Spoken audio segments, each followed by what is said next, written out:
Today we're looking at how buy now pay later makes billions on free loans. We're going to do this by reacting to a Wall Street Journal video that a lot of people shared with me. Given the nature of this and how people love these services, I probably am going to piss off some people, so big favors to give this a thumbs up to help the algorithm. If you know someone that might benefit, then share this with them. Thanks to Klarna, you can make 4 payments of $10.40 over the course of 6 weeks instead. Okay, first off, you should not be paying $41 for a burrito, a drink, and chips and guac. Maybe I'm crazy, but I have a hard time buying drinks when I go out given the premium.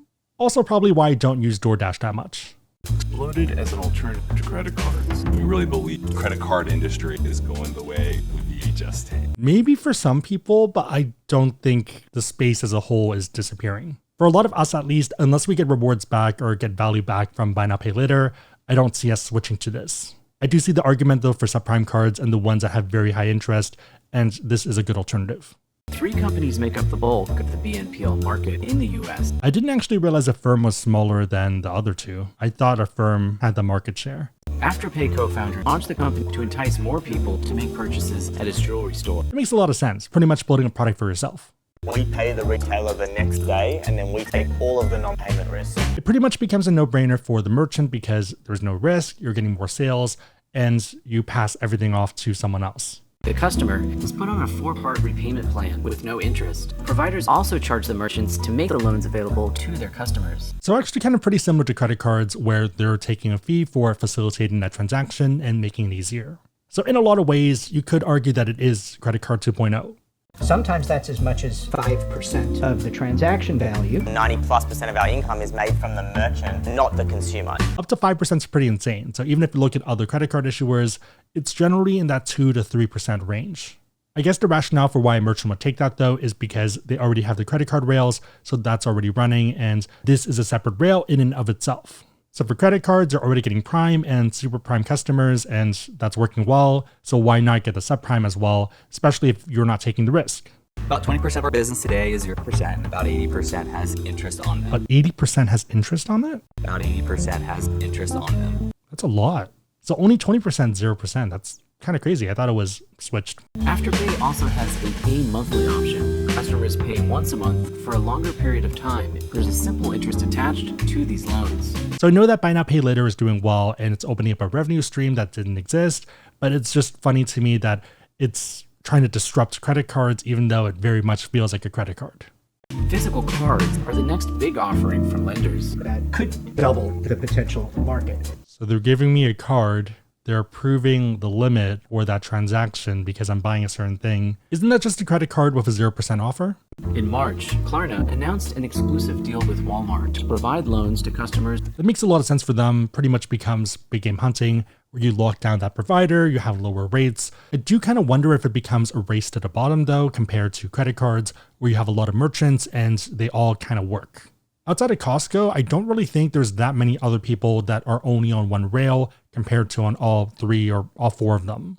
Even if you don't use BNPL yourself, be careful that someone else isn't using your identity. Yes, there are safeguards, but there's also a lot of bad actors looking for opportunities. I feel a lot safer though, mostly because of today's sponsor, Delete Me.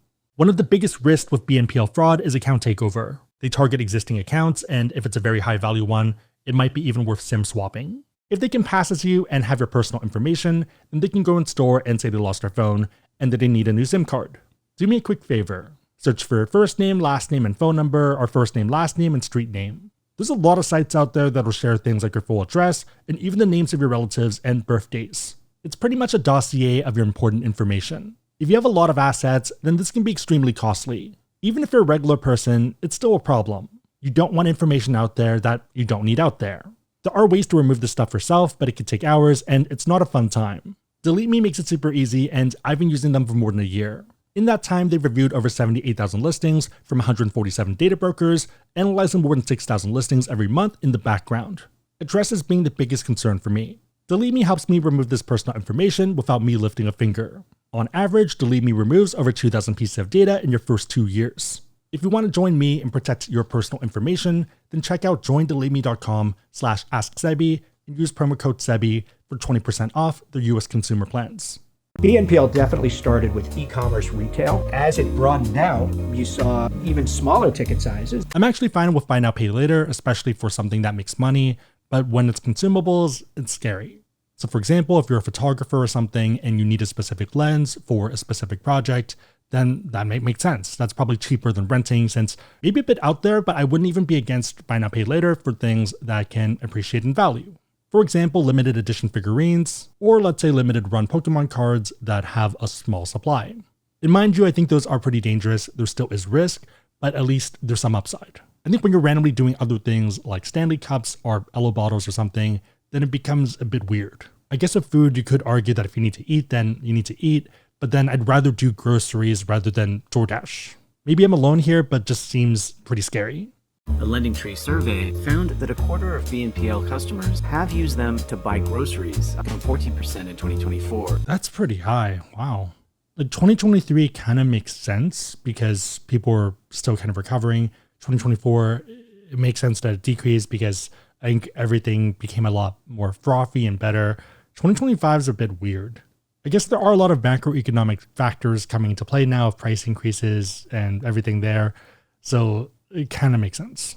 I am a bit concerned that there's a bubble growing and this is the canary in the coal mine. And I think the BNPL provider's got to think about that. Is that an indicator that that specific consumer is experiencing more stress or not? I guess compared to credit cards, it's still a bit better because there's no interest, but I feel like you're punting that decision forwards. And if you ever run into any income choppiness, then you're going to be in for a bad surprise.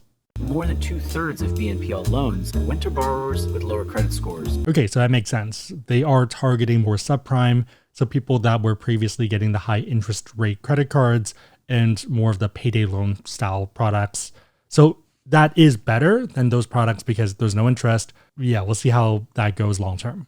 BNPL providers argue that most of their customers are creditworthy. Interesting. So I think there are kind of two subsections within their audiences or within their customers. And there's the high income group that's basically using it strategically to buy 8 sleeps and other expensive products. And then there's the grocery side, which is the scarier imploding side. The heck is this? Why is this 100K? I don't know what this is. I don't even know why this showed up. Interesting. Who's spending $100,000 on a mattress?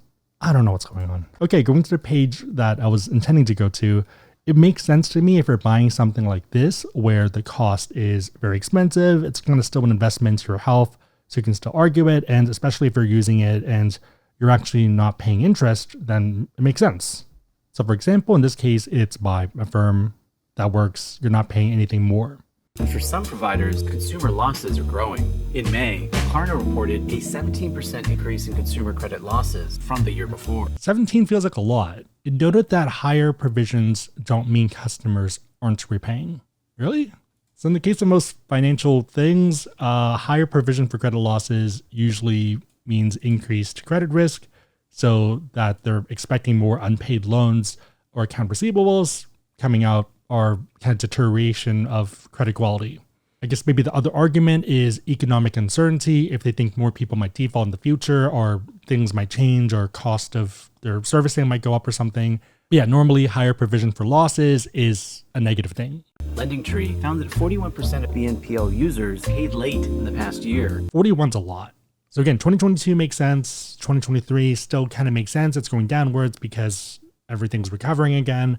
2024 normal. 2025 is not a good sign. FICO announced in June that it would add buy now, pay later loans credit reports. So that's kind of the scary part to me, where I think credit scores are going to broadly drop once this happens, because it kind of feels like an iceberg where the top numbers look good, but you don't know what the bottom is. Klarna and Afterpay said they're withholding customer data until they're assured its customers won't be unfairly penalized. I think we know this, and maybe they don't, or I don't know what's going on, but you could easily have a card. You could easily, let's say, use it only for coffee once a month or something. So let's say you have a $1,000 limit, use $10 for coffee, you pay it off, and you keep using it like that every month. You pretty much have a 1% utilization and perfect payment history, and everything looks amazing. You have a great credit score. At the same time, if you're financing all your meals and all your groceries and everything else in your life, you could easily have, let's say, $50,000 or $100,000 that's kind of rolling forwards. Yes, the point of a credit score is to gauge how you deal with credit and how you handle things and repaying and stuff, but also how risky you are if you're using a lot of your limits. So that's the whole iceberg thing I'm concerned with, and how it might be a landmine for the space. So the company argues that there needs to be a separate framework for BNPL and credit cards. Okay, so yes, I get there are differences, but I feel like functionally we're kind of converging towards a very similar product. It's very different in terms of how it's used and stuff, but it's still targeting the same audience. It's used in the same way, and it's kind of just another revenue stream for the merchant anyways. Yeah, it just feels very, very similar. It feels like a 0% 15-month intro offer card. I think it's going to replace credit cards for certain people and may replace credit cards for many people for certain types of transactions. Yes, I think we're on the same page there. It replaces the very predatory ones, the ones that have very high interest rates. So I think those subprime cards are going to be in an interesting spot because there's kind of no reason to use it. I also do agree that it replaces it for those very large purchases, potentially like mattresses that are on a longer paying cycle. Or for example, if you buy a computer or something, if you don't want to float that balance, or if you don't have that balance, but it's still making you money, that can make sense. I think for our purpose though, and what we're doing, that's going to stay around. That's not going anywhere. On that note, if you want to learn about cards and you want to support the channel, we have links on the website, AskSebby.com, and also down below in the description box. Make sure the links are competitive, that they make sense for you, but otherwise it's a huge way to support the channel, so thank you in advance. Thanks again to Delete Me for sponsoring today's video. If you made it to this point, leave an ice cream emoji in the comments down below and I'll try to heart it and also respond. 3 questions. What are your thoughts on buy now, pay later? Do you use it yourself and for what type of purchases? And number 3, do you think there's a bubble and this is the big iceberg that causes a big financial crash? Big favorite, thumbs up, share this, but otherwise hope you liked it. See you next time.